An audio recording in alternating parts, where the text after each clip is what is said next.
vous remercie d'être présent en si grand nombre. Je commencerai par me présenter. Patrick Tanguay-Dumas, je suis le directeur général de la ville de Témiscamingue. Puis je prends la parole ce soir car notre maire, Pierre Gingras, ne pouvait être présent pour des raisons personnelles. Mais sachez qu'il était important pour la ville de Témiscamingue puis la municipalité de Kippawa d'organiser cette rencontre-là avec le CISAT afin qu'ils viennent vous expliquer la situation concernant notre CSSS de Témiscamingue-Kippawa.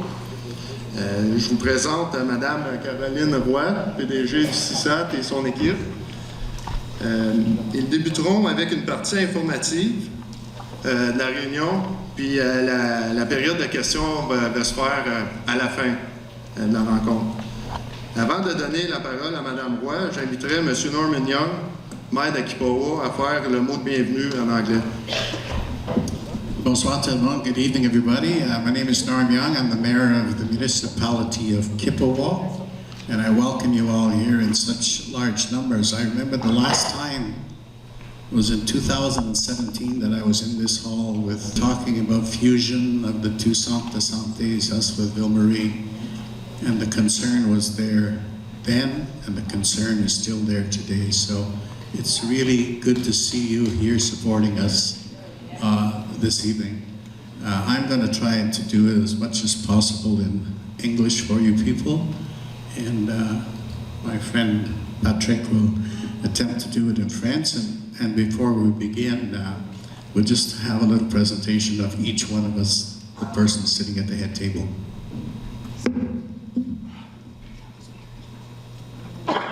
Vous m'entendez bien? Oui. Bonsoir. En fait, là, juste avant de me présenter, évidemment, Caroline Roy, je suis la PDG du CIS de l'Abitibi-Témiscamingue.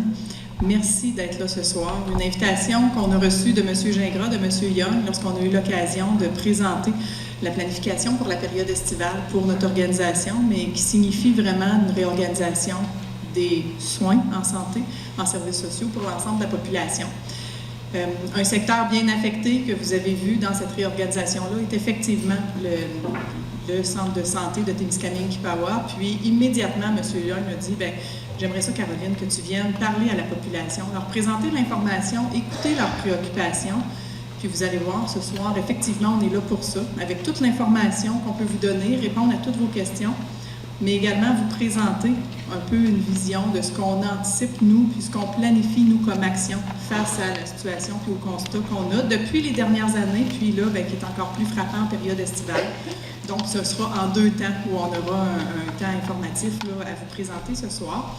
Je vous présente aussi l'équipe qui m'accompagne, donc je vais les laisser se présenter, mais on a des gens, des ressources humaines avec nous. Évidemment, on parle de ressources humaines, l'enjeu auquel on est confronté.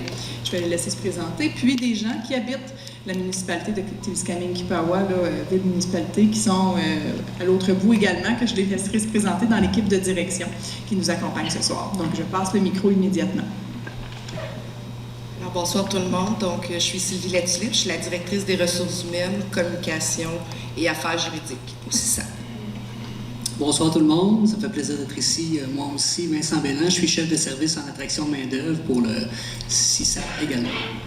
Bonsoir, Evelyne Grenier-Ouimet, je suis la directrice générale adjointe et également directrice des soins infirmiers, donc pour le CISAT, et je suis une résidente de Kippawa.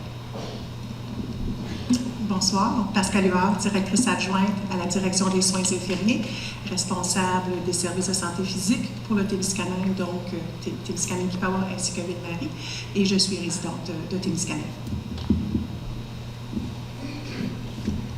Bonsoir, Claire Bolduc, je suis votre préfète, et ce soir, je suis très contente non seulement de vous voir en très grand nombre, mais je suis très contente de savoir que vos soins de santé vous préoccupent.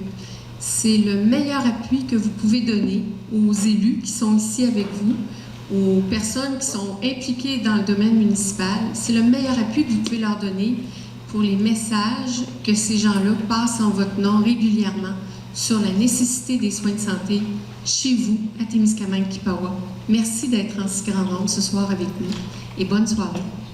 Just for your information, this is an English copy of the presentation that CSAT is going to be making. The presentation will be in French, but they have the English copy here for you.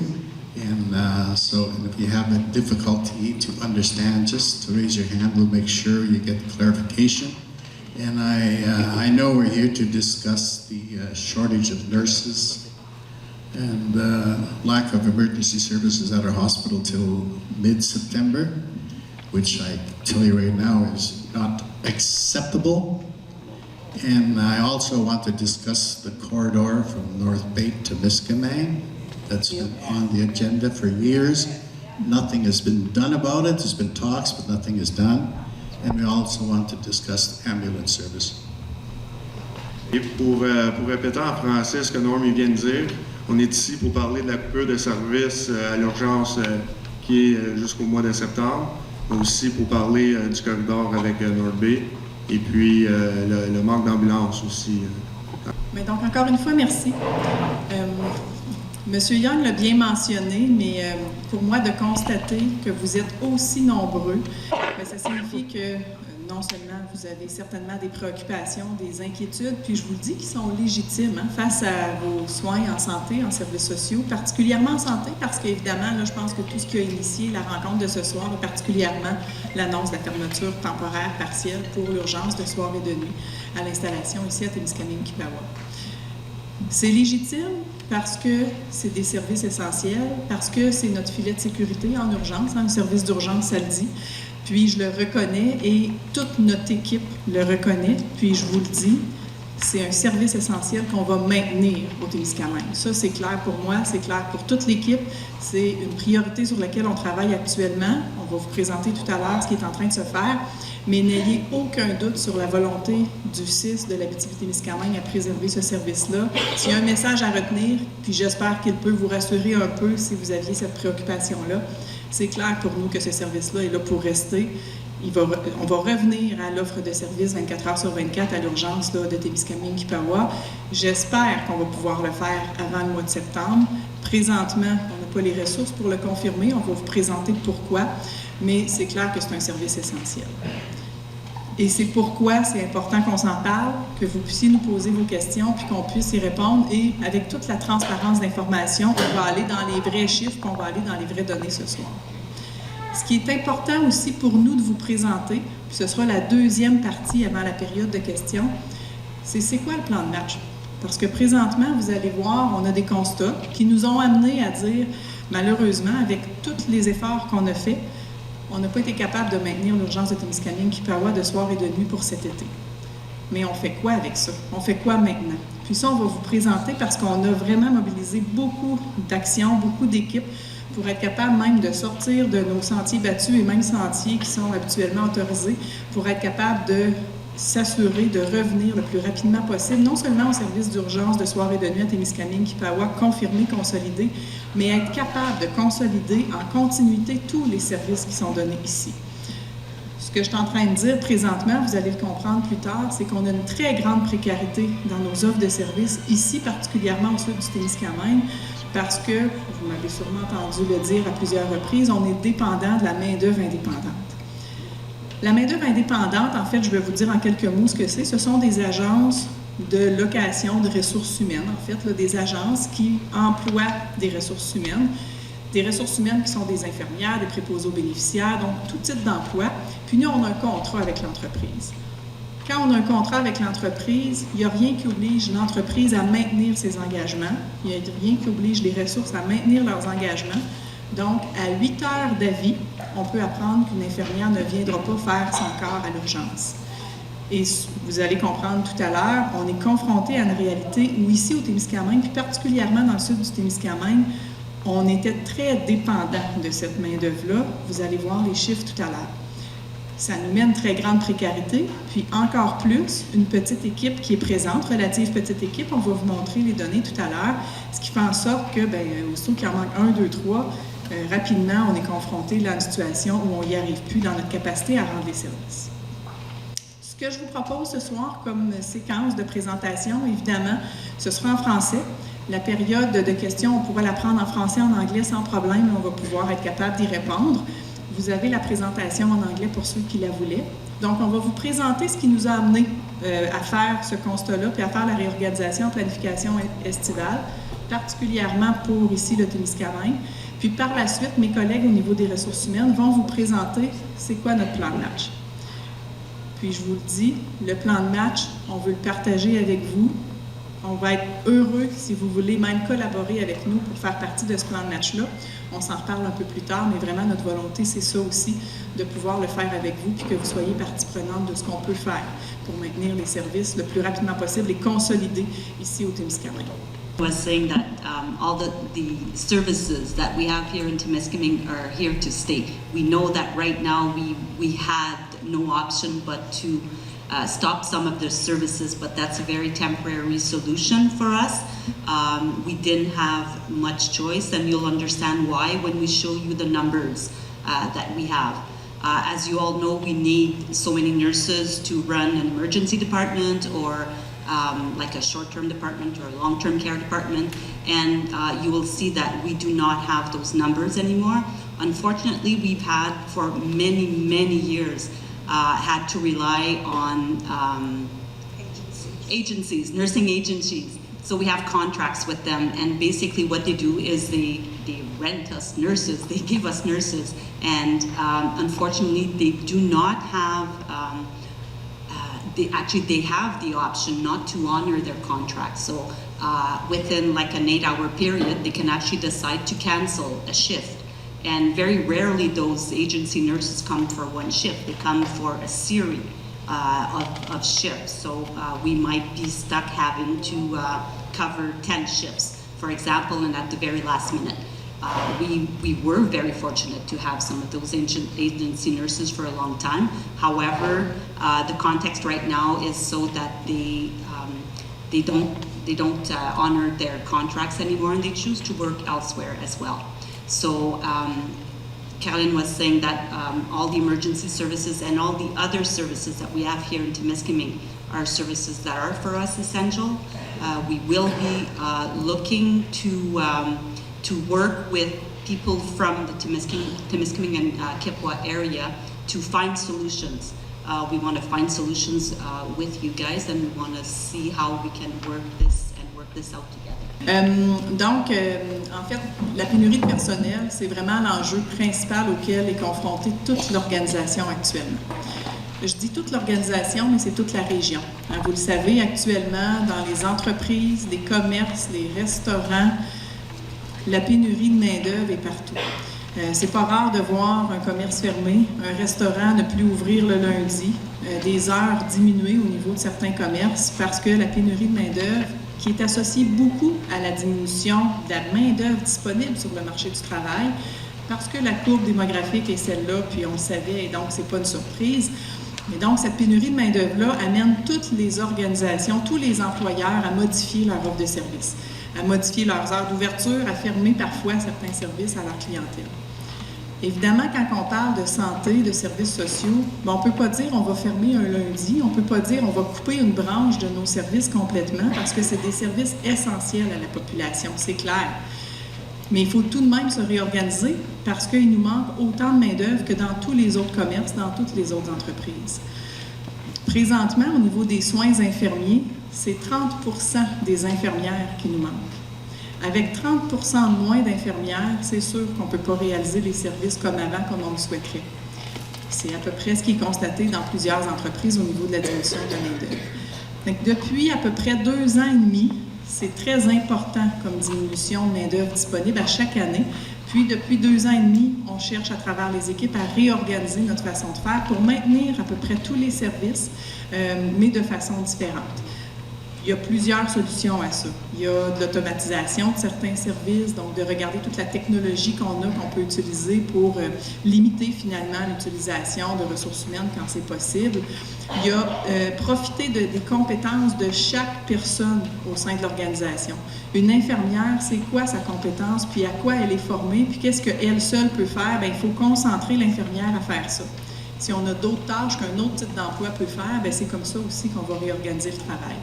Donc, depuis 2 ans et demi, vous nous avez entendu dire on a une grande pénurie, on se réorganise, on revoit nos façons de faire, puis il y a des moments dans l'année ou des moments dans le temps qui ont été pires que d'autres. Donc, vraiment, la situation de la pénurie de la main-d'œuvre, c'est ce qui nous amène ce soir à vous parler, mais cette croissance là, de pénurie de main-d'œuvre, une main-d'œuvre qui est moins disponible, bien, il faut se dire que ça va être encore là dans les prochaines années. Fait qu'il faut repenser nos façons de faire parce que, encore l'année prochaine, il y en aura moins de gens sur le marché du travail, puis l'année d'après, encore moins. Fait que là, il faut faire autrement parce que sinon, on va se retrouver encore à être ici l'année prochaine puis à jaser des services qu'on n'aura pas été capable de maintenir à la population. Fait que pour nous, c'est ce qu'on va vous présenter. On a une façon de faire différente qu'on veut vous proposer, mais malheureusement, aujourd'hui, on est là à se parler parce que pour les services d'urgence à Témiscamingue-Kippawa, on n'est pas capable de les maintenir en continu là, pour la période d'été. La période d'été, c'est une période de vacances. La période des vacances, bien, c'est à peu près tout le monde la vit. Hein? Les employés de toutes les organisations prennent des vacances, 2 semaines, 3 semaines. Puis, au sein de notre organisation, c'est 6 000 employés qui prennent des vacances dans une période conventionnée. Donc, avec les conventions collectives, on a une période limitée pour donner les vacances. Ils ont tous droit à des vacances. Il faut tous leur octroyer des vacances. Pour n'importe quelle entreprise, on voit que c'est difficile l'été de maintenir tous les services en tout temps parce qu'il y a moins de main-d'œuvre. Pour nous, c'est également la même chose. Donc, la période des vacances signifie toujours un moment où on a plus de difficultés à offrir tous les services simultanément pendant tout l'été. Vous le voyez sûrement, des fois, des restaurants ferment 2 semaines l'été pour donner les vacances en bloc de tous les employés. Ce n'est pas une possibilité qu'on a. Donc, nous, il faut regarder pour tout l'été comment on répartit les vacances, puis après ça, bien, maintenir nos services critiques essentiels. Donc, c'est clair que depuis les 2 dernières années, tout à l'heure, mes collègues vont le présenter, on a réorganisé beaucoup de choses à l'interne, donc au sein de notre organisation, pour être capable de se dire, il faut être prêt, il faut faire face à cette pénurie de main-d'œuvre-là qui s'en vient, parce qu'on sait que ça s'en vient, on sait qu'on en a pour quelques années. Présentement, pour chaque 100 départs à la retraite, c'est 70 personnes qui entrent sur le marché du travail. Donc, il y en a moins. Il y en a moins de main-d'œuvre au Québec. Il faut faire avec moins de main-d'œuvre. Dans les prochaines années, ça continue comme ça. Fait que c'est sûr qu'il faut faire autrement. Puis donc, on se dit, si on a moins de main-d'œuvre au Québec ou en région, pour être capable de les utiliser, puis que ces gens-là se forment pour être infirmières, pour être travailleurs sociaux, pour être inhalothérapeutes, bien, il faut aller chercher la main-d'œuvre ailleurs, ou il faut qu'on en forme plus. Fait que, dans les stratégies, on a fait beaucoup de démarches qui vous seront présentées tout à l'heure pour aller chercher de la main-d'œuvre ailleurs. Et beaucoup de démarches avec le Cégep de l'Abitibi-Témiscamingue, puis des autres maisons d'enseignement, pour former plus d'étudiants, plus de jeunes qui vont devenir, ou des adultes, qui vont devenir des professionnels de la santé et services sociaux. Beaucoup de démarches là, qui ont mené à l'augmentation de cohortes, à la décentralisation de formation sur le territoire. Fait que tout ça va vous être présenté en détail, mais donc beaucoup d'actions faites depuis 2 ans. Mais ça ne donne pas des résultats immédiats. Parce que quand on commence à faire du recrutement international, bien évidemment, la personne n'arrive pas immédiatement. Puis quand elle arrive, souvent, elle a besoin d'une formation complémentaire. Fait que tout ça est en cours, tout ça va bien, mais ça ne nous donne pas demain matin pour la période d'été des nouvelles personnes pour être capable de remplir tous nos besoins. Donc c'est sûr que c'est désolant, puis je vous le dis, quand on a été confronté à réaliser qu'on n'était pas capable de rendre les services à l'urgence de Témiscamingue-Kippawa de soir et de nuit, on était tous déchirés. Puis, je vous l'ai dit et je vais vous le redire, là, le service va revenir, comptez sur moi, là, ça c'est une certitude. Je ne peux pas vous dire quand, mais on va tenter de le faire, idéalement, j'espère, avant septembre. Mais quand j'ai regardé les premiers horaires qui étaient soumis pour l'été, il n'y avait pas un quart de travail qui était comblé de soir et de nuit à l'urgence de Témiscamingue-Kippawa. Pas un. Fait que, évidemment, là, c'est excessivement difficile. Notre priorité quand on regarde une réorganisation de services, c'est toujours de maintenir les services critiques essentiels. As you well know, shortage of staff is not only a healthcare issue. We have shortage of staff everywhere. The dépanneurs have them, the gas stations, our grocery store has them. So basically, it's not just a it's not just a healthcare problem. It's a problem everywhere in Quebec. Unfortunately, we're able to reorganize sometimes services. However, in the healthcare area, it's very difficult to organize part of a department. It's sometimes totally impossible, which brings us to very difficult situations as the one we are facing now, which is that we had to to close the emergency department for the night shift or evening and night for 12 hours. We have done a lot of reorganization in the past couple of years. We've moved people around. We've actually had to try to cover our day shift because actually even a few months ago we had many day shifts that were not even covered in the emergency department. We had no night shifts covered, a few day shifts that were not covered, so we really had to move things around. We have some wonderful staff who actually accept to change their schedules around. However, we cannot ask the people that we have working with us right now to do everything. We actually have 30% less people to do the same work that we've always had to do. So there's a limit as to what we can ask them to do. Of course, the summer holidays are here, and very well-deserved summer holidays as well for all of our staff too. So that's also a difficulty that we are facing in the June, July, and August month, of course, as many employers are. Let's see what else. I took notes this time. We have been also looking at different solutions to be able to face this problem. Of course, we have to look at finding more nurses elsewhere. There's Ontario, which is right across the border, of course, and there's also like internationally. We've been looking to find nurses in France. We've been looking to find nurses in Africa. So there's actually, you will see with the presentations from HR that we have many solutions on the go. Unfortunately, they're not immediate solutions. They take time. They take some working out. Also, we are working with our partners from the education system to find different ways of educating our nurses, so faster, shorter programs to actually have them on the workplace a little bit faster, so and closer as well too. Thank you, Pascal. So those are like some different solutions that we are looking to work right now, and they'll be explained to you with the HR presentation a little bit later. Donc, quand on aborde la réorganisation de services, notre première priorité, c'est de regarder qu'est-ce qui est essentiel, qu'est-ce qui est critique, qu'on doit maintenir à proximité de notre population. On a un grand territoire, on a 5 territoires d'MRC, on a des installations et des services de sécurité, de première ligne, de premier niveau partout sur le territoire. Il y a des services dans ceux-là qu'il faut préserver. Ils sont essentiels, ils sont critiques. Évidemment, les services d'urgence en font partie. Les services en CHSLD en font partie. Il faut qu'on maintienne les services dans les CHSLD.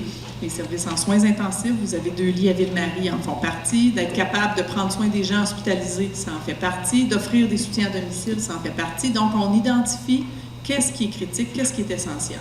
Et là, on regarde le nombre de personnes qu'on a, puis on s'assure d'avoir assez de gens, puis d'affecter les gens qu'on a en premier dans ces secteurs-là, donc dans les secteurs critiques essentiels.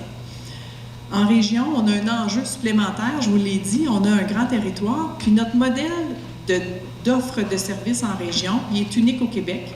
On n'a pas un hôpital régional avec des services satellites un peu partout. On a des hôpitaux forts partout sur le territoire. On a 7 installations principales où on offre beaucoup de services. On veut maintenir cette organisation de services-là. Ça nous garantit des services de proximité à la population. Puis, ça va être maintenu. Ça, moi, je suis la gardienne de ce modèle-là. Je le défends régulièrement. Je dis à toutes les équipes ministérielles qui veulent l'entendre qu'on va garder ça en région comme ça. Ce n'est pas un hôpital régional qui va bien nous servir, c'est notre modèle actuel. Mais ce que ça signifie, c'est qu'il faut du monde partout. C'est sûr que c'est un défi supplémentaire parce que c'est des petites équipes qu'on a partout sur le territoire. Donc ça, c'est la prémisse avec laquelle on part dans notre modèle au niveau des services à préserver partout.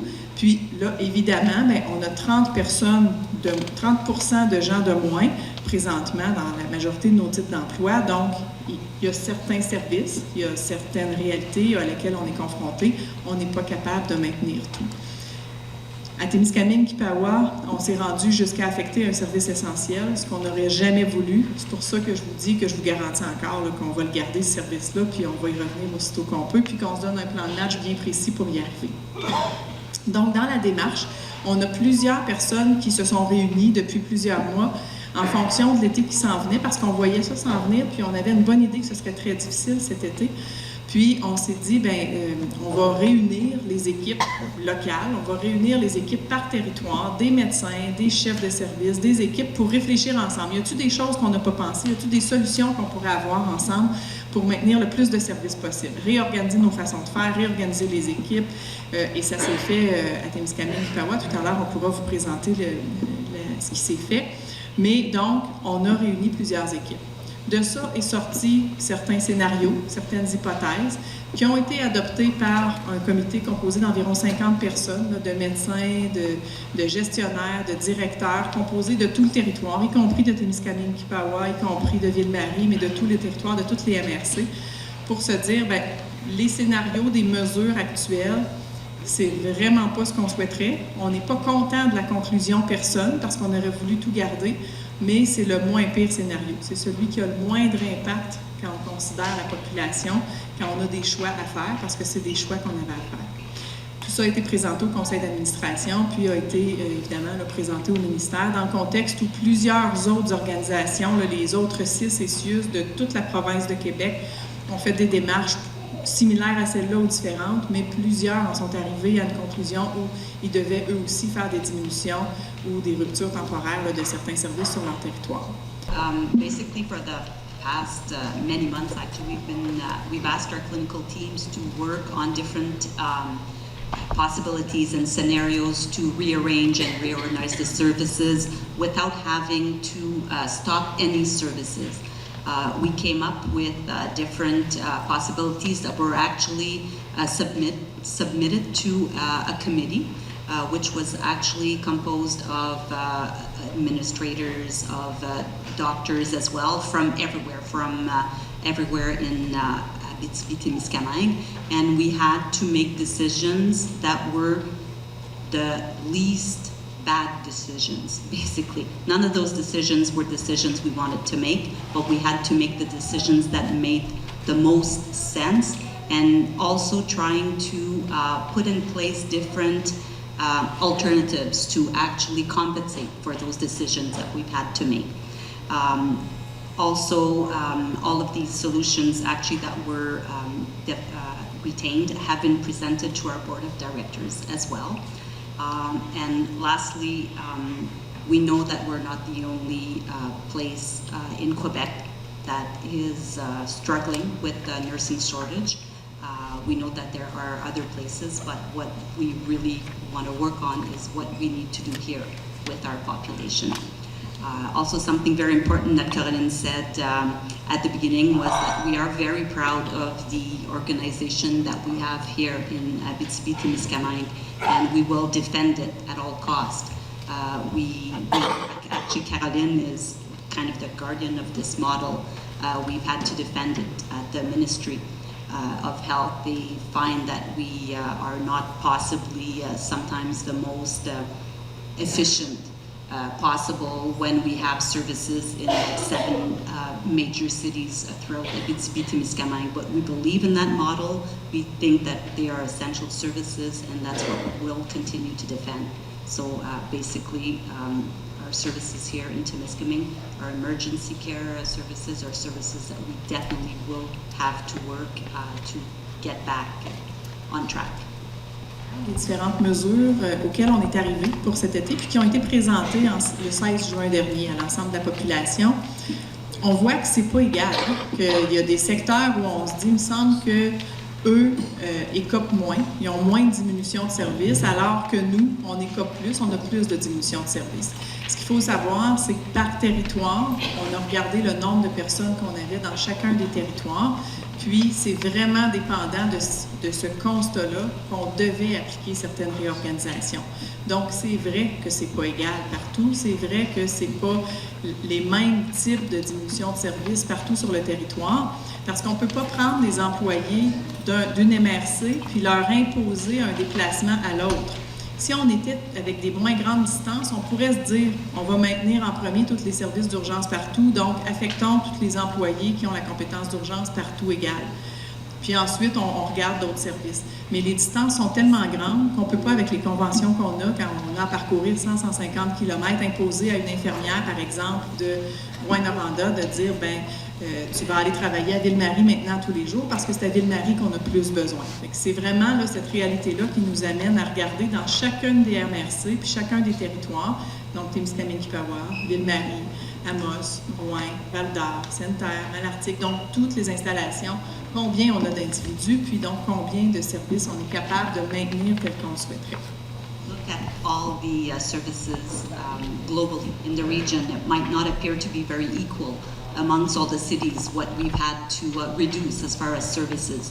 And it's totally right, actually. It's not equal. It really depends on the local situation where we've had to reduce some services. And unfortunately, because we have collective agreements, because we have people living in different cities, because our region is so vast, it's not possible for us to say, well, okay, there's enough nurses in Rouyn-Noranda, so from now on, for the next 2 months, you'll actually be working in Témiscamingue-Kippawa. And we can't do like the same thing. We can't go, okay, well, there's enough nurses in Ville-Marie, so now you're going to be working in Amos. It's not something that is possible for us to do. We can ask people, and we do ask people to see if they voluntarily want to come and work in our different hospitals. We've done that for our emergency department here in Témiscamingue, and we've done that for like many other services too throughout the region. But that's also something that we have to deal with, and unfortunately we cannot force anybody to do that. So that's one thing that would be really nice if we could go. We have 100 nurses who work emergency departments, and we'll just spread them out across the region, but it's not something that we're able to do. Merci. Evelyne a même fait des ajouts. En fait, elle a précisé qu'effectivement, on ne peut pas imposer aux employés de se déplacer d'un territoire à l'autre, mais on leur demande, par exemple. Puis ça, on l'a fait. Puis d'ailleurs, là, beaucoup de nos employés acceptent, certains de nos employés acceptent de partir de leur territoire puis d'aller travailler pendant un certain temps dans un autre territoire lorsqu'on leur demande. Mais évidemment, là, ça ne réussit pas à combler tous les besoins. Dans les prochaines diapos, ce que vous allez voir, c'est les mesures qui sont appliquées. Je ne passerai pas toutes les diapos parce qu'on va se concentrer à la réalité du Témiscamingue, mais ça présente bien chacune des mesures qui ont été déployées dans chacun des territoires. Il y a des mesures qui concernent tout le monde. Quand on regarde les équipes de soutien à domicile, donc les gens qui vont à domicile pour ceux qui sont vulnérables, qui ne sont pas capables de se déplacer pour leur prise de sang, pour différentes activités, pour leurs soins de base, pour différentes activités essentielles, on va à la maison les faire. Mais donc, pour ces équipes-là, on en a partout en région. On était déjà en pénurie de main-d'œuvre. Avec la période estivale, évidemment, il y a une diminution de certains services qui sont réalisés en soutien à domicile. Mais mon message principal ici, c'est que les services ne sont pas interrompus. En fait, présentement, de la même façon qu'on le fait partout, puis c'est vrai aussi à Témiscamingue-Kippawa, les services sont présents, mais ça se pourrait que pour certains, il y ait des délais un peu plus grands. Ça se pourrait que pour la semaine prochaine, par exemple, plutôt que d'être un bain complet, la personne bénéficie de son hygiène, mais peut-être une hygiène au lit pour une fois, parce que cette semaine-là, on manque d'un intervenant pour faire l'hygiène complète. Donc, et ça, c'est vrai pour tout le territoire. On n'a pas d'interruption de service. Les services essentiels vont être donnés. Les nouvelles demandes de soutien à domicile vont être traitées également. Mais oui, c'est une diminution qui pourrait être constatée, donc qui pourrait vous affecter là, si vous êtes concerné ou vos proches par cette réalité-là. En santé publique, il y a différents services aussi qui sont offerts. On peut penser à la vaccination, à des activités de dépistage. Là aussi, il y a des diminutions. Puis en fonction des disponibilités des employés, ceux qui sont en vacances, ceux qui ne le sont pas, on aura aussi une modulation, mais tous les usagers concernés. Donc, toutes les personnes qui sont concernées par l'offre de service vont être contactées. Là, puis, c'est la même chose pour le soutien à domicile. Chaque personne qui reçoit du soutien à domicile en région a reçu ou va recevoir là, une correspondance pour informer des modalités, des numéros de téléphone, de ce qui peut être fait cet été. Si, par exemple, l'infirmière avec laquelle il est habitué de faire affaire est en congé, qui j'appelle, elle aura l'information. On va se concentrer ce soir beaucoup sur les soins infirmiers, mais je tenais quand même à vous mentionner que dans tous les programmes, dans tous les services, on est affecté de la même façon par la pénurie de main-d'œuvre. Donc, par exemple, en programme de santé mentale, en programme de déficience intellectuelle, déficience physique, trouble du spectre de l'autisme. Donc, dans tous les autres programmes, On a comme ça aussi de la main-d'œuvre qui était déjà en manque. Donc, en période d'été, bien, il se pourrait que certaines listes d'attente augmentent plus rapidement, que des délais aussi se produisent de façon plus importante. Mais les services ne sont pas interrompus. Tout ce qui est urgent, tout ce qui est essentiel va être répondu. On y arrive. C'est juste que les délais pourraient être plus importants, mais on maintient l'ensemble des services. Donc, je vais aller plus rapidement. Je vais passer les prochaines tâches qui concernent d'autres territoires de MRC pour se concentrer aux mesures qui vous concernent, puis que vous connaissez fort probablement très bien, qui sont les mesures qui concernent la MRC du Témiscamingue.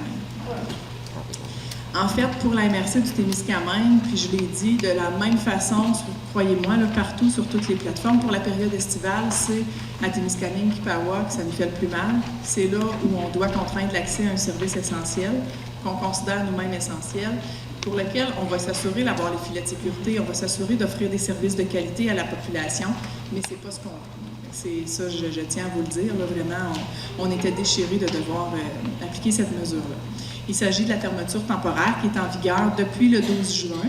Et jusqu'à présent, avec les horaires qu'on a, avec l'information qu'on a, c'est jusqu'au 12 septembre.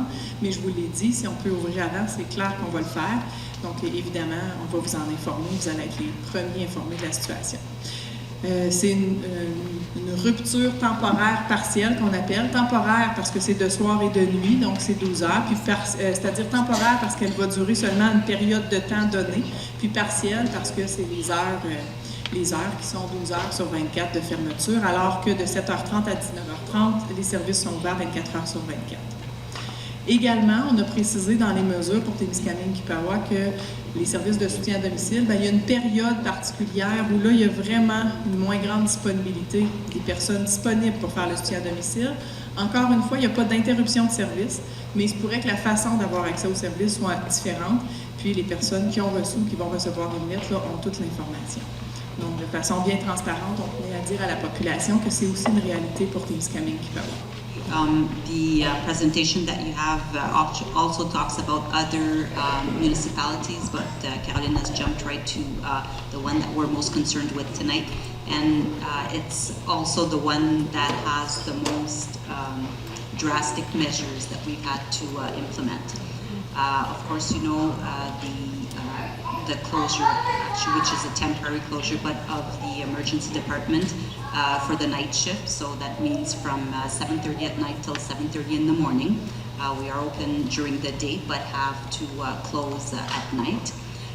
There's also the home care department that has a few measures that have to be implemented. It will not be totally closed, but there will be some reduction of services. There could be some delays to obtain certain services, and there could be some decrease in intensity of services, unfortunately.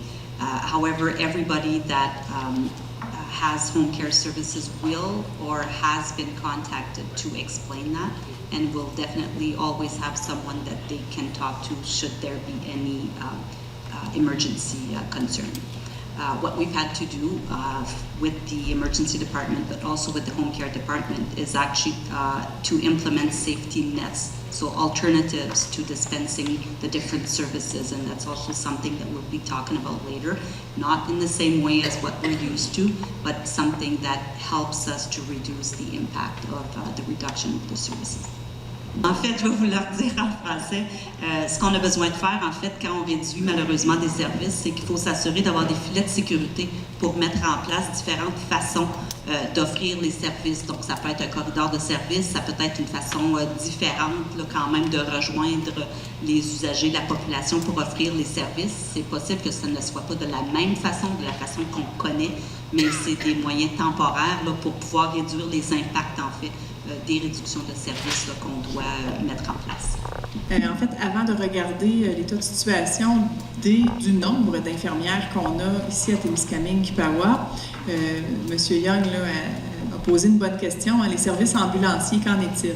En fait, pour la période d'été, sur le territoire, là, au niveau du Témiscamingue, il y a 5 véhicules ambulanciers qui peuvent circuler en tout temps en faction, vous le savez, là, donc des gens qui sont à la maison, des ambulanciers qui sont à la maison, qui attendent un appel. Lorsqu'ils ont l'appel, ils se déplacent à l'endroit où le garage des ambulances, puis ils vont vers l'appel. Pour la période estivale, on a échangé avec l'entreprise ambulancière qui couvre le territoire, puis il y a 2 véhicules à Ville-Marie qui sont en faction, il y a un véhicule à Témiscamingue-Kippawa. On a fait la demande de pouvoir transformer un des véhicules à Ville-Marie en horaire à l'heure. Ce que veut dire un horaire à l'heure, c'est là quand les ambulanciers sont dans l'ambulance pendant leur quart de travail, qui attendent l'appel, puis qui sont donc beaucoup plus rapidement disponibles à répondre à un appel. Ce que ça veut dire aussi un horaire à l'heure, puis je viens tout juste d'avoir la confirmation qu'on a l'autorisation de procéder. Donc, quand on a un horaire à l'heure, ce que ça veut dire, c'est qu'aussi on peut déplacer le véhicule sur la route à un endroit plus près d'un secteur pour lequel le véhicule est déjà parti. Donc, par exemple, pendant de soir et de nuit à Témiscamingue-Kippawa, s'il y a un déplacement d'ambulance qui est requis, puis que l'ambulance part vers Ville-Marie ou part vers Rouyn-Noranda, bien, il y a un véhicule qui va être à Ville-Marie avec des ambulanciers dedans qui vont se rapprocher de Témiscamingue-Kippawa avec leur véhicule. Comme ça, ils vont être disponibles pour répondre aux appels. On appelle ça un déploiement dynamique. Si vous entendez ce mot-là, vous saurez ce que c'est. Mais donc, ils vont être disponibles pour répondre aux appels beaucoup plus rapidement à Témiscamingue-Kippawa. Puis l'autre ambulance va rester à Ville-Marie. Fait que c'est vraiment la façon dont on va pouvoir répondre le mieux aux appels. Cette ambulance-là, en horaire à l'heure, donc avec des ambulanciers dedans, ça va être 24 heures sur 24, puis pour toute la période de la découverture. Fait qu'on a la confirmation, on va s'entendre avec l'entreprise là, à savoir à quel moment on déploie. Ça va être dans les prochains jours, on va l'annoncer, puis vous allez en être informés. Fait que c'est la façon d'assurer aussi la sécurité au niveau des transports. On a évalué le nombre de transports dont on a besoin habituellement, là, de soir et de nuit à Témiscamingue-Kippawa, qui pourraient être associés, par exemple, à la fermeture des services d'urgence. À l'urgence de Témiscamingue-Kippawa, c'est en moyenne 1 visite par soir-nuit. Donc, c'est 1 personne. Parfois 0, c'est allé jusqu'à 3. Donc, puis ça, c'est des données là, même avant la pandémie, parce que, évidemment, la pandémie nous a joué un tour dans toutes nos statistiques puis les mesures, il ne faut pas s'y fier.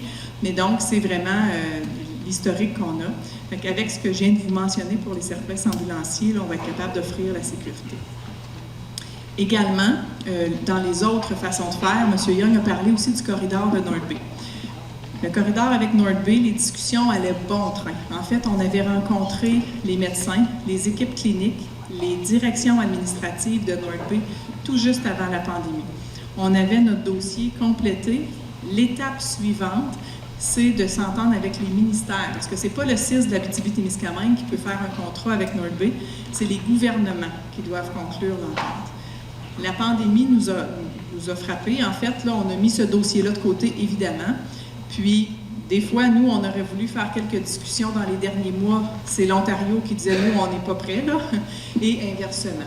Donc, c'est sûr que le corridor de North Bay, qui n'est pas statué, qui n'a jamais été écrit comme on le souhaiterait, oui, on va le remettre en action, puis oui, on va finir par conclure ce dossier-là, mais présentement, on est encore en pandémie, puis vous l'avez vu récemment, les cas continuent à augmenter, donc les équipes gouvernementales n'ont pas actuellement la disponibilité pour conclure l'entente. C'est sûr que c'est quelque chose qui est dans nos plans, quelque chose qu'on va finaliser, mais il va falloir vraiment attendre la disponibilité et la capacité de le faire, qui n'est pas juste la capacité du CIS de l'Abitibi-Témiscamingue, c'est celle aussi des directions à North Bay, puis c'est celle des 2 gouvernements, puisque c'est une entente, parce qu'il est question de rémunération des médecins, entre autres, puis question de prise en charge de services. Donc, c'est des Québécois qui vont aller se faire prendre en charge en Ontario. Il faut que l'Ontario accepte, puis il faut qu'il y ait des ententes de rémunération entre les deux provinces, finalement. C'est plus compliqué qu'on pense, mais c'est administratif, ça prend plus de temps qu'on le souhaiterait, mais on va le clore, ce dossier-là, comptez sur moi, puis on avait déjà bien amorcé tous ces échanges-là. So let's start with the ambulance. As you know, we have one ambulance here in Témiscamingue, and there actually are 2 in Ville-Marie. How they usually work is they're actually the paramedics are actually at home waiting for the call, and then they're dispatched and actually go to the they go to the call. They actually go to the person's house. What we've asked actually was to have one of the ambulances in Ville-Marie change to a different organization, different way of working, and that is that the paramedics are actually in the vehicle at all time and waiting to go to a call. So it definitely reduces the time that they spend having to wake up and go to the ambulance and go to the person's house to pick them up. It also allows them to actually move on the territory. So if, for example, the ambulance from Temiskaming has left to actually transfer a patient towards Ville Marie or towards North Bay, because we also transfer patients to North Bay, even though we don't have a full agreement at the moment. But if the ambulance from Temiskaming is actually gone, what would happen is that the second ambulance could actually come closer. It could come all the way to Temiskaming, or could stop in Laniel and actually be closer and be able to actually work much faster. It's actually called a dynamic deployment, and that's what we're looking for. I didn't know how to say that in English at all. Déploiement dynamique. Also, as for the agreement with North Bay, actually just before pandemic hit, we were this close to having an agreement.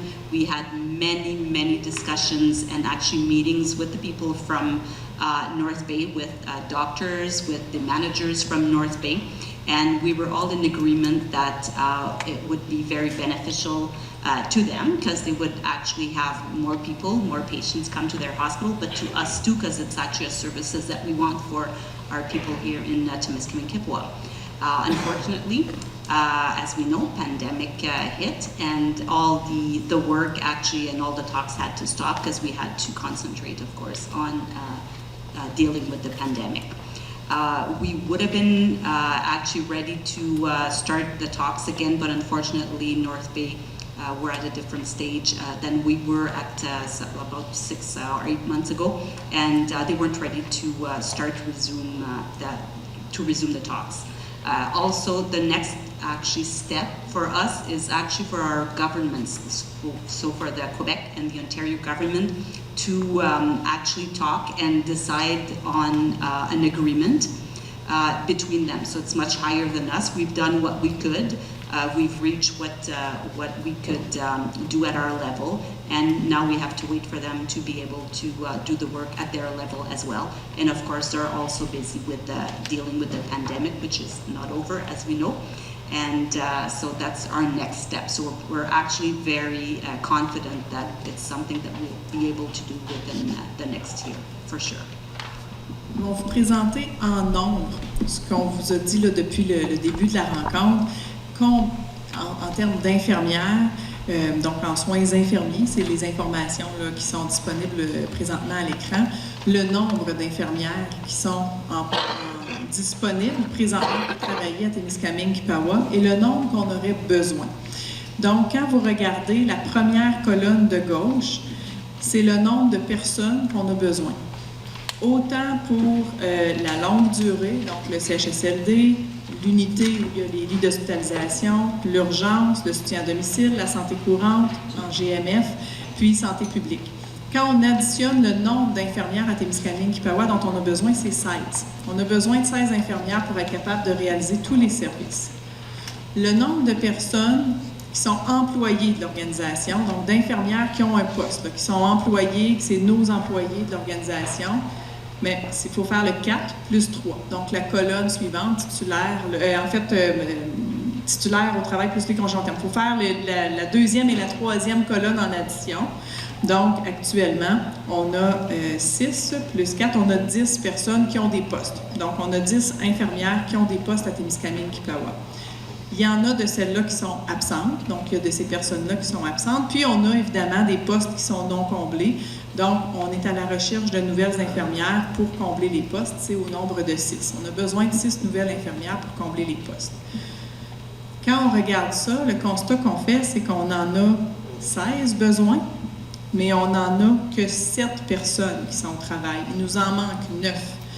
Tout à l'heure, je vous disais un 30 mais à Témiscamingue Kippawa, c'est beaucoup plus que ça. C'est plus que 50 des infirmières qui nous manquent pour combler les postes. Fait que c'est sûr qu'on n'y arrive pas. Ce qu'on a fait dans les dernières années, je vous ai parlé tout à l'heure de la main-d'œuvre indépendante, Donc, pour combler les manques, parce qu'on tente de recruter, on tente d'avoir des gens, il y en a qui sont partis à la retraite, il y en a qu'on embauche, mais il y en a beaucoup moins qui sont partis d'embaucher que ceux qui sont partis à la retraite. Donc, on fait affaire avec les entreprises qui nous louent de la main-d'œuvre, qui nous louent des infirmières. Jusqu'à assez récemment, on arrivait assez bien à combler, pas tous les besoins, mais à quand même à combler les besoins pour maintenir les services essentiels. Et tout récemment, vraiment, là, on a beaucoup de ressources et d'agences, d'entreprises qui ne nous envoient plus leurs infirmières. En fait, il y a des besoins partout, ils les envoient ailleurs, ils les envoient dans d'autres régions. La majorité de ces infirmières-là viennent d'autres grands centres aussi, qui se rapprochent de leur domicile. Ils travaillent dans des hôpitaux là, plus près de chez eux. Il nous en manque 9. C'est sûr que c'est une réalité à laquelle on est confronté, puis c'est vraiment cette réalité-là, avec les chiffres qu'on vous présente, qui fait en sorte qu'on a malheureusement dû confirmer qu'on allait fermer l'urgence de soir et de nuit à Témiscamingue-Quipava. La page suivante présente aussi pour tous les autres types d'emplois, puis on n'a pas fait une liste exhaustive, mais ça témoigne aussi de la réalité de la main-d'œuvre qui est manquante pour d'autres types d'emplois. Parce que dans la section suivante, puis c'est la dernière section, les prochaines minutes, je vais les laisser à mes collègues, mais vraiment, on va vous présenter un plan de match pour là, attirer des nouveaux employés. On ne veut pas attirer de la main-d'œuvre indépendante, on est trop vulnérable. On veut attirer des nouveaux employés, des nouvelles personnes qui vont venir habiter Témiscamingue-Quipava, qui vont travailler à Témiscamingue-Quipava, qui vont être fidèles aussi à l'organisation, puis qui vont vouloir continuer à offrir les services à la population pour les prochaines années. Mais il faut se donner un plan de match parce que si on continue à faire ce qu'on faisait, ce qu'on a toujours fait, on voit que ça ne fonctionne pas. Il faut vraiment faire plus et différemment parce que la pénurie de main-d'œuvre, elle est là. Il faut être capable de se distinguer puis de faire en sorte que les gens viennent ici. Mais pour ça, on a un plan de match à vous présenter. We've mapped out how many different nurses, so how many posts we need for all these services here in Témiscamingue. So as far as like long-term care, short-term care, emergency, home care, doctor's office, and also public health. So basically what we need is actually 16 nurses. What we have is actually 10 nurses that have posts. However, there's actually 3 of them that are not working right now. So we're actually missing, we actually have like 7 active nurses. So we're actually missing 6 posts that have been posted but have not had anybody, like no takers basically. So nobody's applied on those posts. So basically what we have is 9 nurses that we are missing on a total of 16. So earlier we spoke about like 30% shortages here in Témiscamingue. We're definitely a lot more than that. We're at like practically 50%. That's about it. The other one actually is just to show you that, yes, we've been talking a lot about nurses, but we also have needs in different other areas. It could be like social workers, it could be cooks for the kitchen, healthcare aides, préposés, physiotherapists, secretaries. So we do need to recruit more than nurses. What we need to do is, and that's actually going to be the next part of the presentation, is that we need to do something different to be able to recruit people, to be able to make people want to come here to work, and we also need to make people want to come here to live. So basically that's what the plan is going to be in the next few minutes. Là, on a parlé de l'écart qui nous manque et les difficultés, les décisions qui ont été prises, mais depuis 2 ans, on a quand même fait un virage au niveau de la direction des ressources humaines pour vraiment se repositionner, pour aller rechercher des ressources. Donc, on parlait tantôt, il y a l'international, mais il y a également comment on peut susciter nos jeunes, des gens qui voudraient réorienter leur carrière à vraiment s'inscrire à des formations. Donc, Vincent va vous présenter tout ça. Pour y arriver, on a dû vraiment dédier des ressources à l'intérieur même de notre direction parce que les structures n'étaient pas faites. On n'était pas des experts en recrutement international, on n'était pas des experts en stratégie d'attraction dans le contexte dans lequel on vit actuellement, là, qui est partout au Québec, au Canada, puis dans plusieurs pays. Donc, c'est pour ça qu'il y a une équipe vraiment dédiée dans le recrutement international. Il y a ici Vincent qui est vraiment, où on a constitué une équipe, il est chef de service de l'attraction, mais on a des professionnels dans chacune des MRC pour travailler avec les partenaires à l'interne, trouver des idées et se rapprocher beaucoup là, pour faire en sorte d'attirer des gens dans le milieu. On travaille avec beaucoup de partenaires, puis vous allez avoir des exemples bien concrets. Donc, je vais tout de suite laisser la parole pour qu'on puisse tomber dans le vif du sujet de ce qui s'en vient. Merci Sylvie. Je vais y aller en toute simplicité, mais en essayant d'être le plus concret possible. En fait, j'ai été dégagé il y a 1 an et demi, 2 ans de mon rôle de chef de recrutement, volet stage aussi. J'avais des différentes responsabilités pour vraiment plancher au niveau de l'attraction, comme Sylvie le disait. Puis j'ai maintenant en fait 6 professionnels dans mon équipe, dont Catherine Drolette-Marchand, qui est originaire du Témiscamingue, qui est ici aussi. Donc on va l'inviter à vous faire un petit bonjour tantôt. C'est elle qui fait la présentation présentement. Catherine qui connaît très bien la réalité du Témiscamingue, les enjeux qu'on vit présentement. Je suis moi-même originaire d'ici. Je vis au Témiscamingue également. Donc, je connais également bien la réalité de ce que vous pouvez vivre présentement, puis les enjeux qui sont vécus. Puis là, on a justement le défi de dire bien, comment est-ce qu'on peut promouvoir le territoire, faire les choses différemment, puis travailler ensemble pour faire en sorte de trouver des pistes de solutions. Donc, Caroline en a parlé, Sylvie aussi. Des infirmières, on ne peut pas en inventer. Les choses qu'il faut faire, en fait, c'est soit les former, inciter les jeunes secondaires à aller vers ces métiers-là, aller les chercher ailleurs au Québec ou, pour vous ici, du côté ontarien, qui est quand même très près. Donc, il y a certaines actions qu'on veut développer davantage, en fait, avec le côté ontarien également. Donc, on a notre plan d'action, si tu veux juste changer la slide, qui est en 5 grands axes. Le plan d'action est beaucoup plus complet que ce qu'on va vous présenter aujourd'hui, mais on a sorti quelques actions, en fait, qui peuvent représenter ce sur quoi on planche présentement, des choses qu'on voudrait mettre en place davantage pour pouvoir répondre aux besoins que vous vivez présentement au niveau de Témiscamingue qui parle. Donc, l'axe 1, positionnement et amélioration de la visibilité de l'organisation et les avantages à y travailler. On est en travail présentement avec l'Agence d'attractivité de l'Abitibi-Témiscamingue, donc pour développer notre campagne promotionnelle, donc la visibilité de notre organisation, tournage de capsules vidéo, revoir notre site web, plage d'accueil et tout ça, pour faire en sorte qu'on puisse bien se positionner. Témiscamingue Kippawa, comme je l'ai mentionné, vous avez la chance d'être collé sur l'Ontario, mais également être une des 2 portes d'accueil de l'Abitibi-Témiscamingue. Puis ça, on le réalise, mais on le réalise encore plus quand on parle avec des gens. Puis on a organisé un 5 à 7 avec Emploi en région il y a quelques semaines de ça.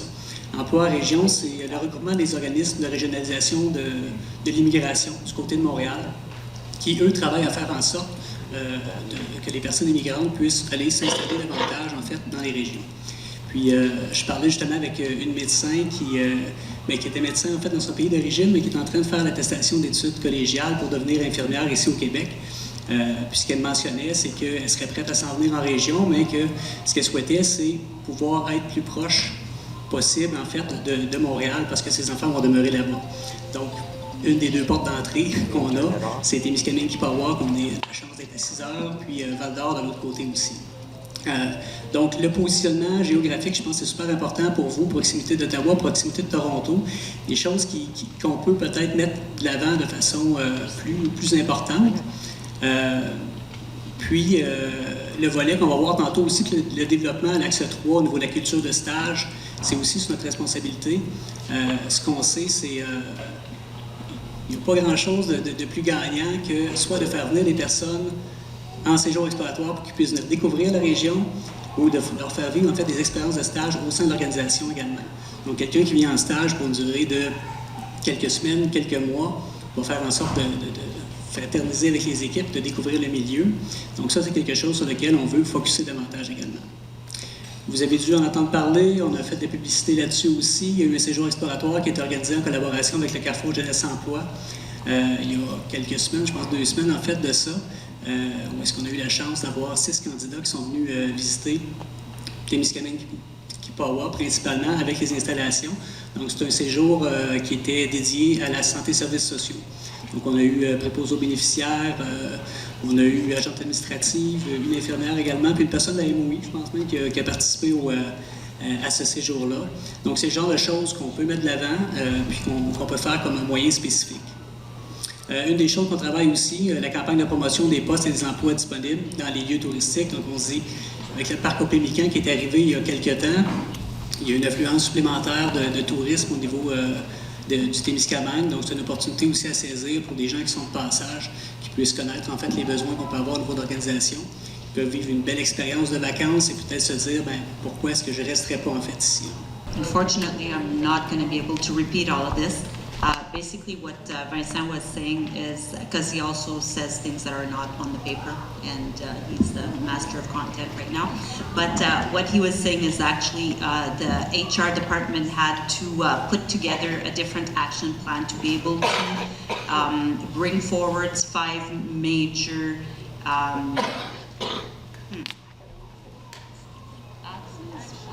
actions, let's say. Sorry about that.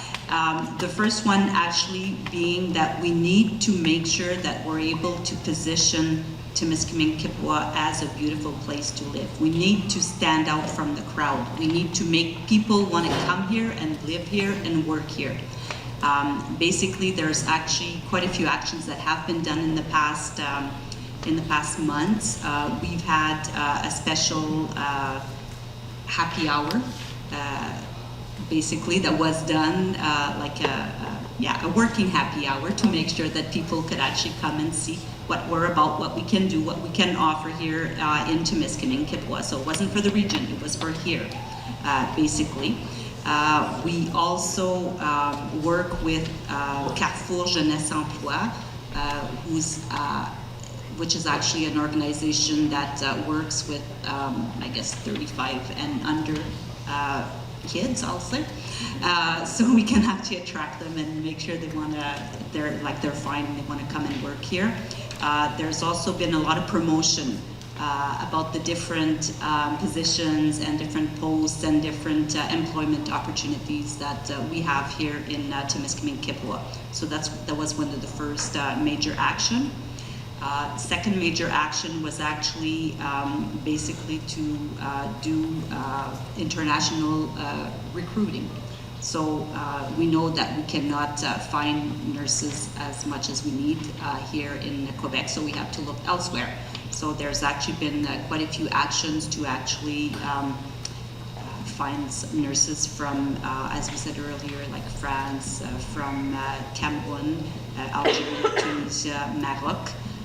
Basically, there's actually education and formation that will be done in the Ville-Marie region as opposed to Rouen, so they're not going to have to go as far to actually do their training and do their education. Je vais le mentionner en français également parce que c'est un projet qu'on a travaillé dans les derniers mois. Dernière année avec le Cégep, on parlait de décentralisation de la formation. Les maisons d'enseignement nous aident vraiment, en fait, là, présentement.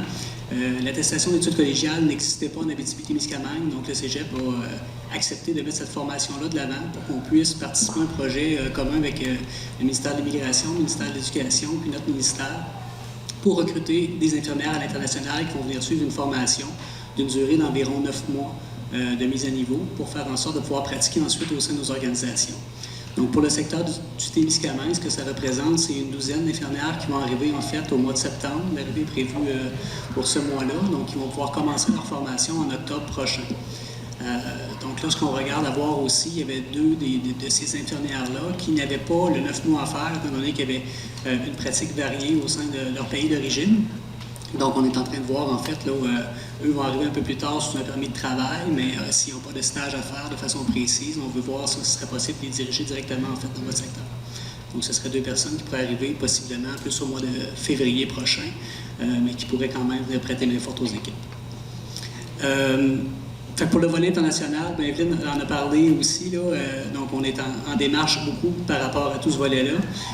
L'autre, la diversification des bassins de main-d'œuvre, j'ai effleuré tantôt le corridor avec du côté ontarien, donc développement d'argumentaire, les messages spécifiques, des promotions ciblées de ce côté-là, corridor de stage qu'on pourrait établir également. mais également dans la décentralisation de la formation. On a eu une opportunité également par notre ministère dernièrement d'avoir 78 bourses de 20 000 $ pour une formation accélérée pour devenir infirmier, infirmière auxiliaire. Donc, on a travaillé avec le centre de formation Ricana. Habituellement, la formation n'était pas donnée dans tous les secteurs.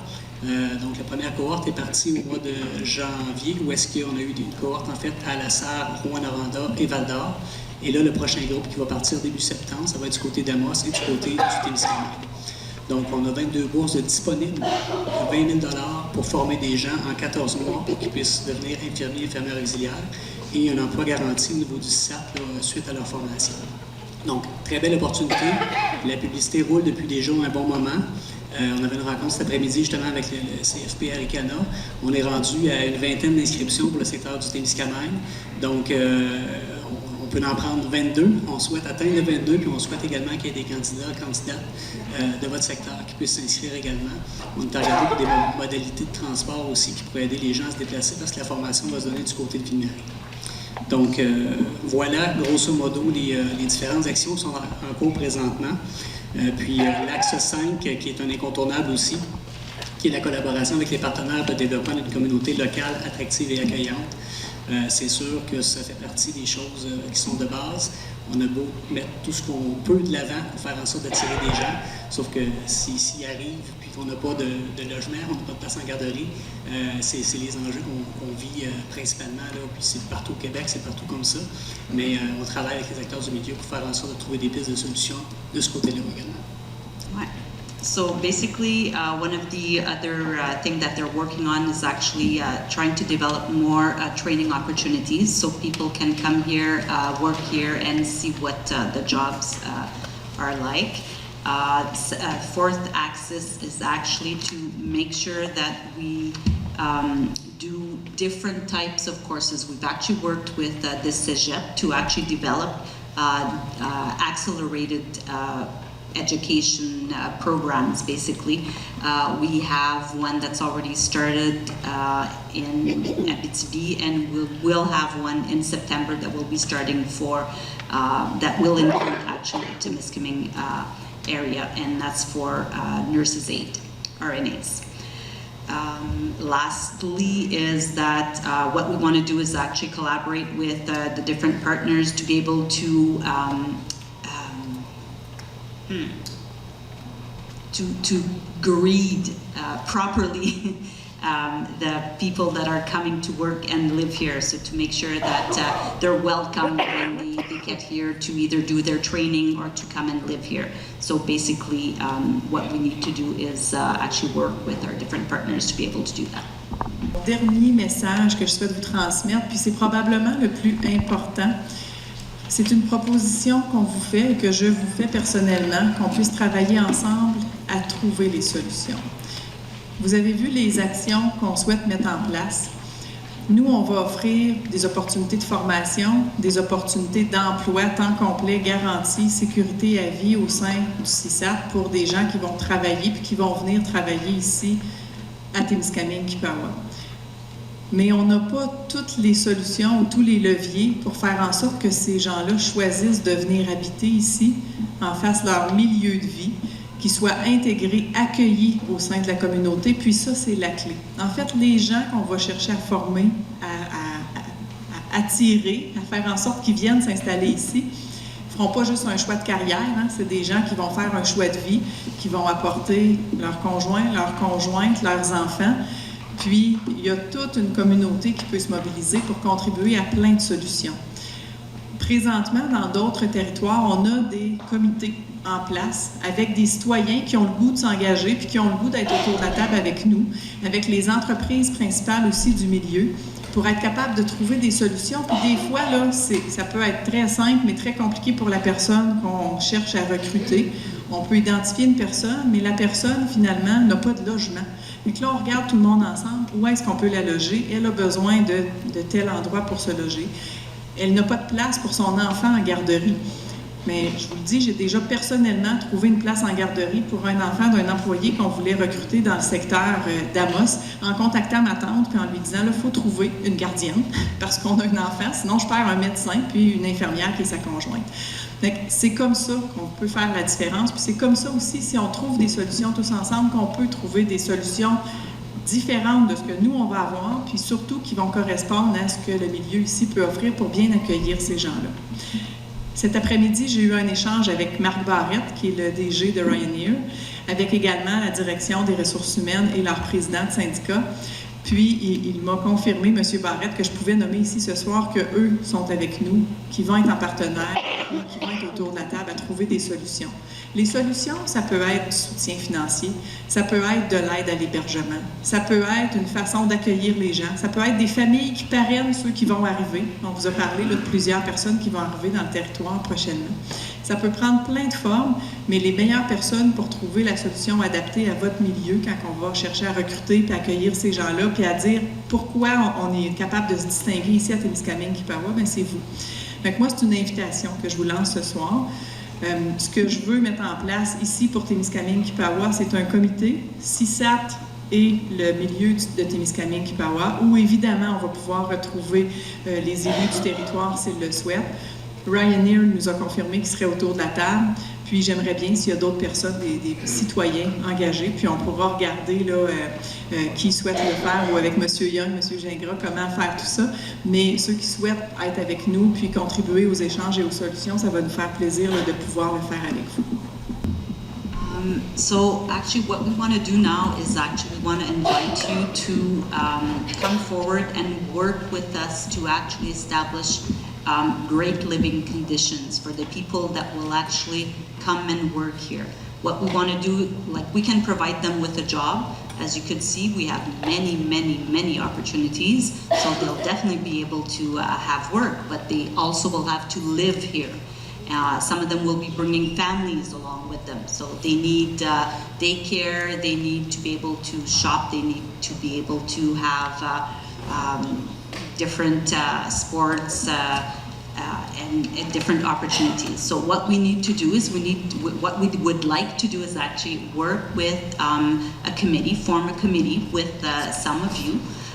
We'd also like, of course, to invite Madame Bolduc and Monsieur Young and Monsieur Gingras to also work with us to be able to find what we need to do to make sure that the people that will come and work here will also be happy to stay here and live here. We've already met with people from Ryanair this afternoon. We actually had a really great meeting with Marc Barrette, who's the General Manager. He was with someone from HR and also one of the union president. And basically our discussion was that they wanted to make sure that we knew they wanted to work with us, they wanted to make a difference, they wanted to see how we could work together to be able to bring people here. They didn't really know what they could do, but what they said was that they really wanted to put forward new ideas and help us to recruit people, help us to get people established here and see what we could do together. Merci aux gens du CISAT. Maintenant, je m'adresse aux citoyens et aux citoyennes qui sont ici, du Témiscamingue.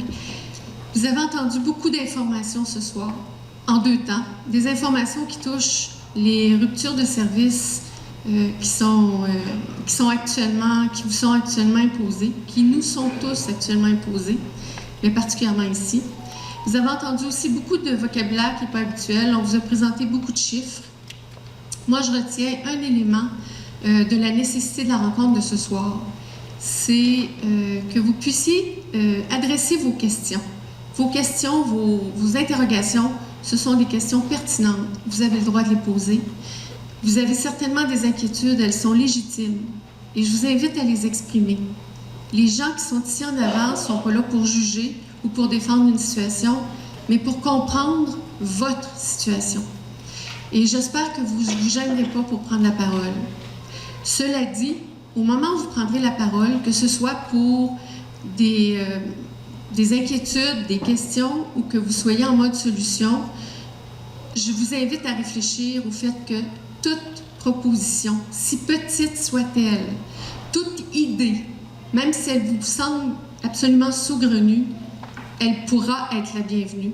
Il y a des gens qui pourront mettre ensemble plusieurs de vos idées puis en faire une grande idée. Il y a des gens qui pourront travailler à corriger des situations. À titre d'exemple, quand on a eu des pertes de services, et notamment toutes les fermetures de CLSC, c'est la mobilisation des maires de la MRC autour d'une discussion qui a fait en sorte qu'on a pu trouver des moyens de rouvrir rapidement les postes de CLSC en travaillant avec le CISAC. Alors ce soir, vos questions, elles sont bienvenues. Vos inquiétudes aussi, vous pouvez les exprimer. Mais si vous avez une idée, toute petite ou très grande, n'hésitez pas à la donner, on en a besoin. Tout le monde, on est là pour votre service. Et j'espère que vous n'hésiterez pas à nous donner les cues que vous avez, auxquels vous pensez.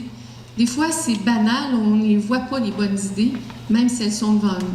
Il y a du gros bon sens dans la population.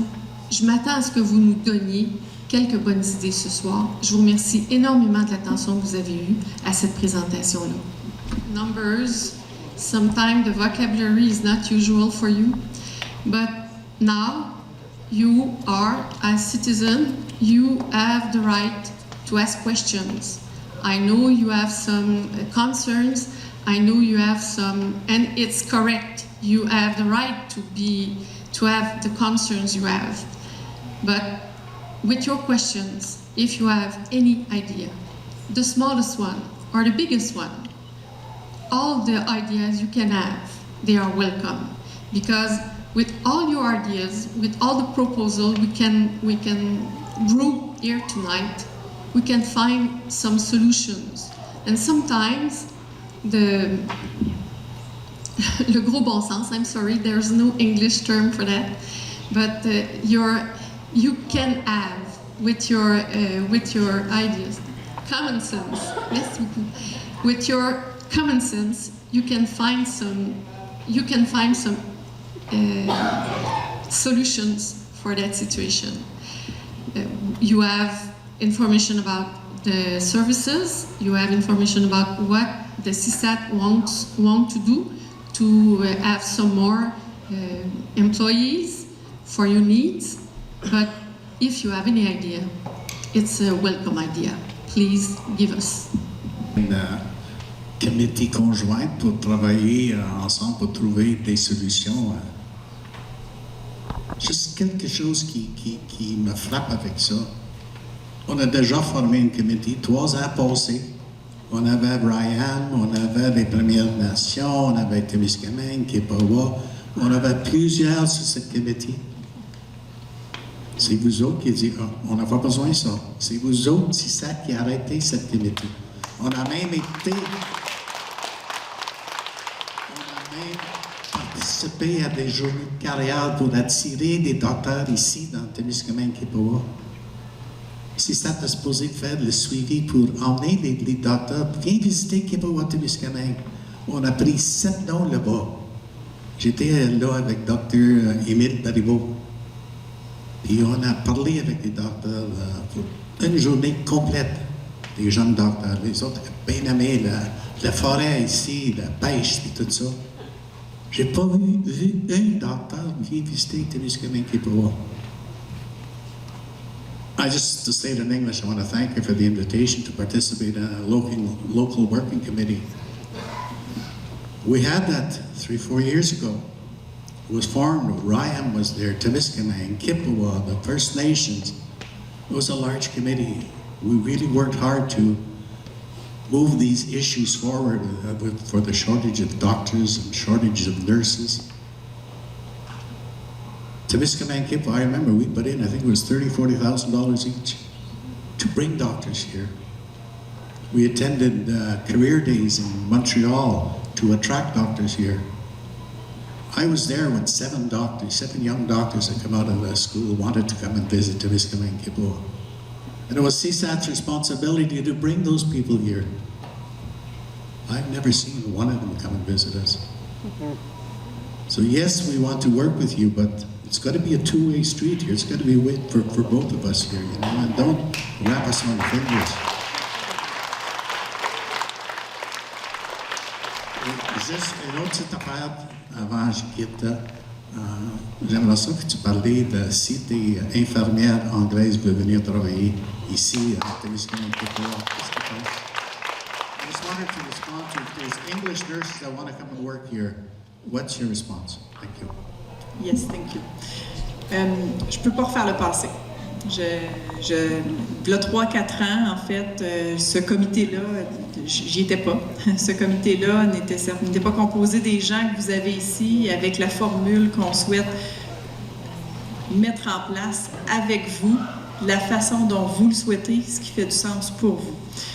Je peux pas refaire le passé, mais ce que je peux vous dire, c'est que maintenant, on va s'asseoir ensemble.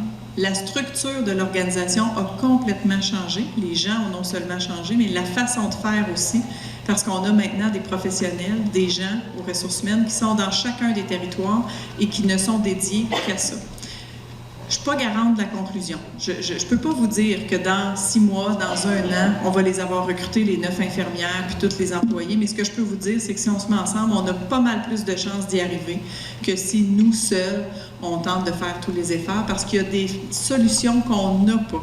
On va faire tout ce qu'on peut là, pour leur donner un travail wow, des équipes wow, on va les parrainer en milieu de travail, mais on ne sera pas capable de leur offrir un milieu de vie que vous pouvez leur offrir parce que ces gens-là vont choisir un milieu de vie. Et si ce n'est pas le cas, il y a des gens qui vont repartir, puis ça, on ne souhaite pas ça, on ne veut plus ça. On veut que ce soit stable, on veut que ça dure.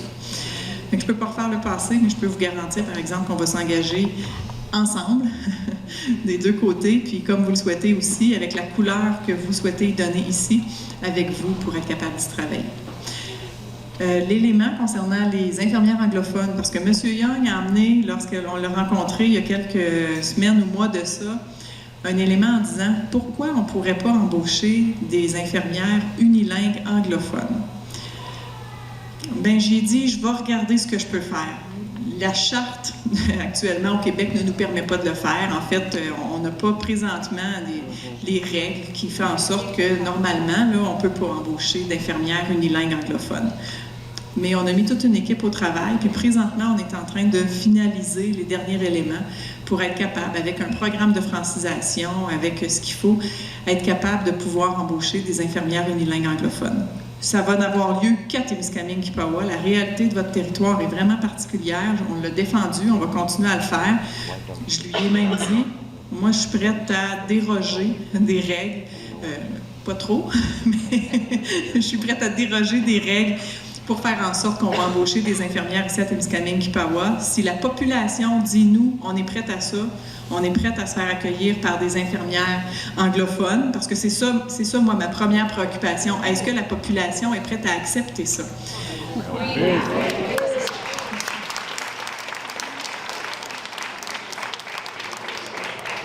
Donc, c'est nos avocats actuellement qui complètent les derniers échanges pour qu'on puisse compléter le travail puis être capable de le faire. Parce que ce qu'on a entendu aussi, c'est qu'il y en aurait des infirmières, possiblement unilingues anglophones, qui auraient un intérêt. Puis ça va être un avantage pour vous que personne d'autre en région a, c'est clair, parce que c'est le seul endroit où on va pouvoir le permettre là, avec ce qu'on va faire. Tout en se disant que ce sera exceptionnel, mais que c'est ce qui permet, si c'est ce qui permet de maintenir les soins et de consolider les soins ici, c'est clair qu'on va aller là. Concerning the committee that was existent but actually fell through, unfortunately, we cannot change the past. We're very sorry about that.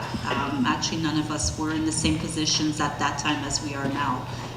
What we can guarantee, however, is that we want to make it better. We want to change it, and we want to work together with you to make it better as well.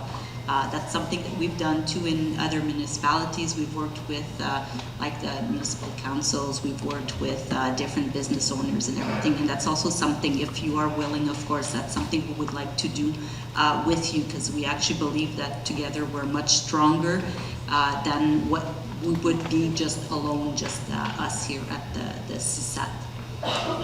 Concerning the English-speaking nurses, actually that's something that Mr. Young spoke to us about a month or so ago.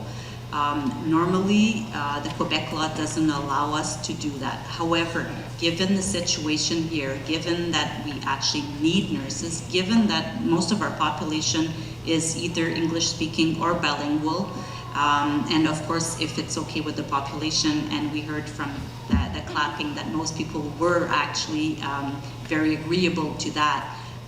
We actually have put a team together to make sure to actually bring forward a project to have English-speaking nurses come work here in Temiskaming. It's not something that we'd be able to do everywhere else in the Abitibi region, but it's something that we think would actually be quite possible here in Temiskaming. We would definitely help them to learn French, of course, but it's a different opportunity that we're willing to work on, and what we needed was actually your agreement tonight, which seems to be something that was actually quite welcome, so that's what we needed to be able to pursue that avenue.